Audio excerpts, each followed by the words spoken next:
Hey guys, this is Warshak with RGC, and we're going to take a look at the Dawngate beta.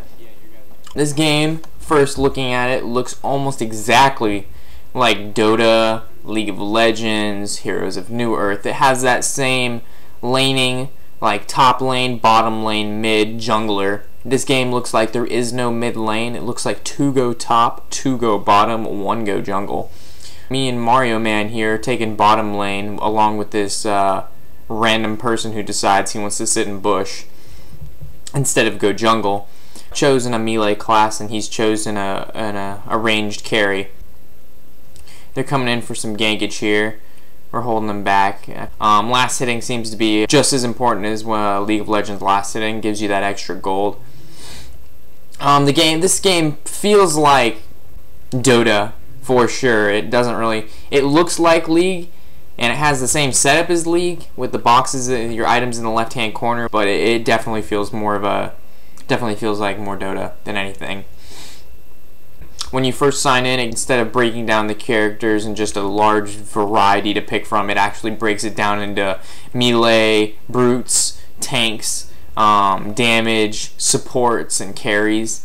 So it gives you a good definition of what character does what before you even know what to play. If it's in the category, you can only assume that it's a support, and supports all have similar spells, CC, healing, along with the ranged DPS doing damage, and tanks being tanky. The item build's actually really easy, unlike Dota. It gives you your starting items, which is a health pie and some armor and health. Then it breaks it into your core items, offensive items, and defensive items. They all build off of like the original item you pick from, so it's really easy once you see the setup of how to build items, and really straightforward on what each item does. There's not random stuff you're like, oh, what does intellectual passive do? Like, it's not. It's very straightforward. Each character has 4 spells, 1 being an ultimate, 3 being not ultimates. Every couple levels, if you look next to the spells, you'll see F, G, and 3.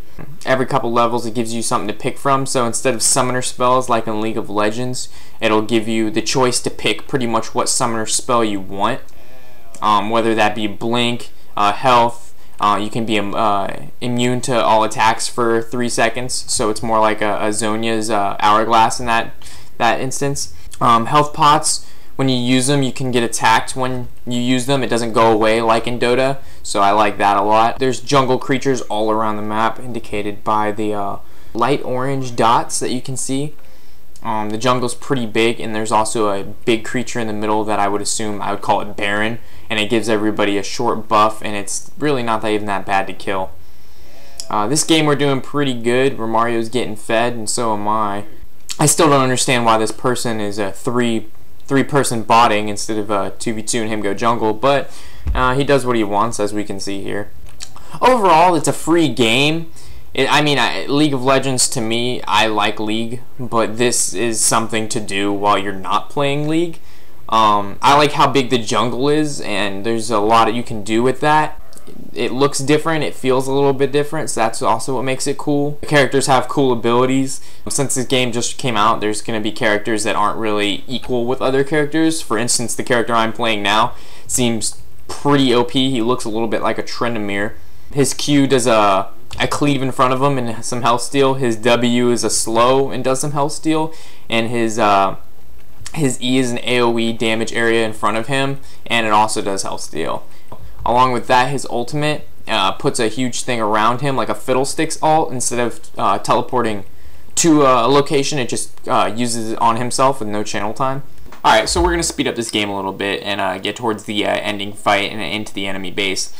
This is really different from any other game I've played, like Dota, League, and Heroes of New Earth, because the base actually attacks you. Like we can see here, the base is actually casting spells toward me, and they're not direct spells that hit me directly, like instant damage, but they're more of like skill shot based. So I can move out of them and avoid the damage, but killing these inhibitors around their base, along with the enemy players, and then avoiding the base attacking you, it's a lot at one time to figure out and really deal with. So, yeah. The base does a variety of moves. It does this little orby thing that it shoots out, and if you get hit with the orb, you get CC'd for a couple seconds. This it's a pretty big deal because if somebody's attacking you, they're most likely going to kill you when you're CC'd. I think the deeper you get into the base and the more inhibitors you kill, the more it really tries to kill you, because it's getting pretty intense right now with all these orbs and AoE shit it's spewing out at me. You can't attack their base until you destroy all of these little inhibitors that like come off. But like, look at this huge beam. Like if I stood in that, it would destroy me. Look, it did destroy me. But the pretty much basic of destroying their base is to get all of the 5, I would say, inhibitors down that surround the base. They're little wells that connect themselves to the base, so they're very easy to point out and kill. Their health is relatively, it's medium. It can't kill them right away, but if you have 2 people, they'll be down within 10 seconds. My team's kind of just cleaning up their base. He just got hit with the CC and the laser beams destroying him, and he just had to flash out of it to stay alive. It's really nothing to be reckoned with.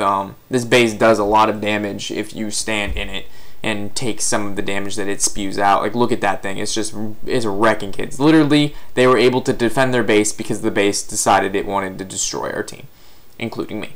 We're going to fast forward real quick here and get back to the enemy's base. Here, the base is, again, spewing out all of its damage that it does. The laser beams, the orbs, the area effect. We've got to kill one more of these inhibitor-like things, and then we can destroy the base. I'm dodging these little orby things, killing the creeps that are going into lane. This guy's damage retarded. Look at that. I almost killed a guy with literally 1 spell. This is the last inhibitor until we can attack the base. Now we're just going to finish off the base like so.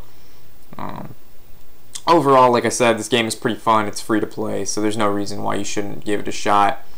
The ending screen is a little bit different than a couple other not League of Legends, Dota, and Heroes of Earth.